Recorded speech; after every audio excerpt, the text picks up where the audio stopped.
Hello family. आप सभी के होठों पर हंसी लाने की गारंटी वाला आज का वीडियो। मैं जितेश दवे आप सभी दोस्तों को नमस्कार, सलाम, सत श्री अकाल, आदाब। हम सभी जानते हैं कि रफी साहब जब भी लोगों ने देखा तो हंसते ही नजर आए। लेकिन एक रफी साहब का बहुत बड़ा एक नया पहलू ये भी था जो काफी कम लोग जानते हैं कि रफी साहब की सेंस ऑफ ह्यूमर बहुत ही जबरदस्त थी। वो जब भी सेंस ऑफ ह्यूमर के जरिए कभी हल्की सी हंसी छोड़ने के लिए कोई मजाक करते थे तो बड़े प्यारे से अंदाज में वो मजाक इतना कामयाब होता था कि उनके सभी साथी फनकार कई दिनों तक हंसते रहते थे। आज वही बात आप सभी से शेयर करनी है। साल 1963 में एक फिल्म आई थी। फिल्म का नाम था हमराही। हमराही फिल्म के लिए अभिनय दिया था राजेंद्र कुमार जी और जमुना जी ने। इस फिल्म के लिए संगीत दिया था शंकर जयकिशन साहब की बड़ी ही कामयाब सी जोड़ी ने। इस फिल्म का एक गीत जो रिकॉर्ड हो रहा था, जिस गीत के लिए प्लेबैक देने वाले थे मोहम्मद रफ़ी साहब और उनका साथ देने वाली थी अपने दौर की बड़ी ही कामयाब सी गुलगारा मुबारक बेगम जी।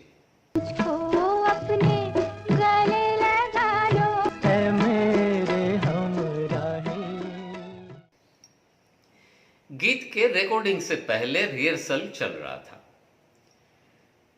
तो पूरे कंपोजिशन को समझने के बाद जब रफ़ी साहब और मुबारक बेगम जी ने अपना रिहर्सल का पहला टेक दिया तो रिहर्सल में कुछ कमी रह गई, तो उसका दूसरा टेक लेना मुनासिब माना गया कि दूसरी बार इस कंपोजिशन को समझते हैं और बाद में हम ये गाना रिकॉर्ड करेंगे। तो गलती हुई पहले टेक पर और दूसरे टेक के दरमियान इस गीत पर जो तबला के आर्टिस्ट थे जिनका नाम था अब्दुल कलीम खान, तो अब्दुल कलीम खान जी अपने तबला छोड़ करके मुबारक बेगम जी के पास गए और उन्होंने कहा कि मैडम आपने बहुत ही अच्छा गाया, बहुत बहुत बहुत ही अच्छा गाया।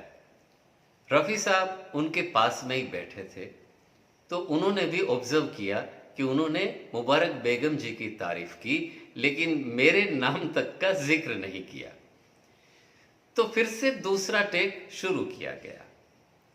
दूसरे टेक में भी कुछ कमियां हो गई थी तो तीसरे टेक के लिए जाना था तो फिर से अब्दुल कलीम खान साहब उठे और मुबारक बेगम जी के पास गए और उनसे कहा कि मैडम आपने तो बहुत ही खूब गाया, आपने तो कमाल कर दिया।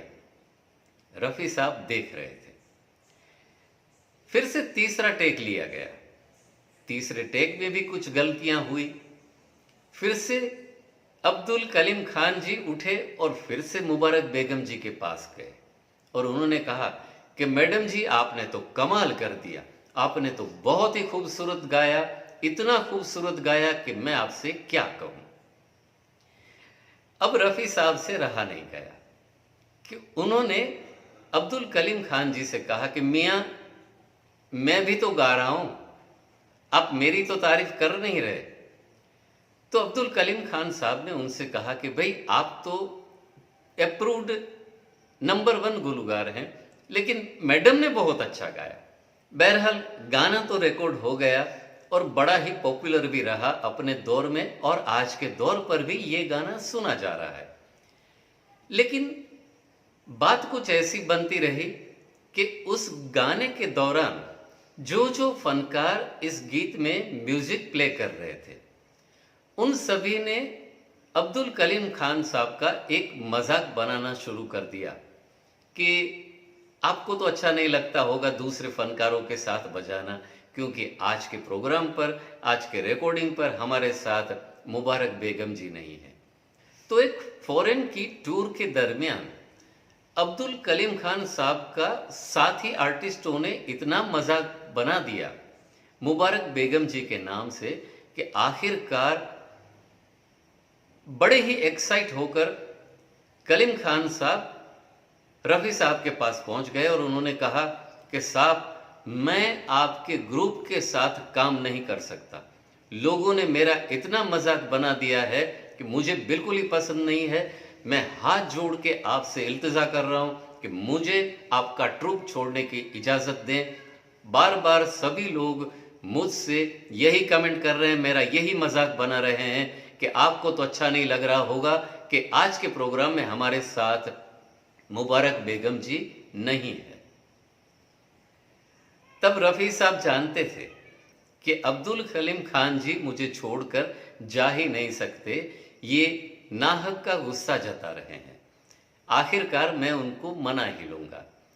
तो रफ़ी साहब ने एक बड़ा ही खतरनाक मजाक कर दिया और उन्होंने अब्दुल कलीम खान जी से कहा कि ठीक है साहब, आप छोड़ करके जाना चाहते हैं, आपकी खुशी है, आपकी मर्जी है, लेकिन जाते जाते भी आपके होठों पर नाम तो मुबारक बेगम जी का ही है।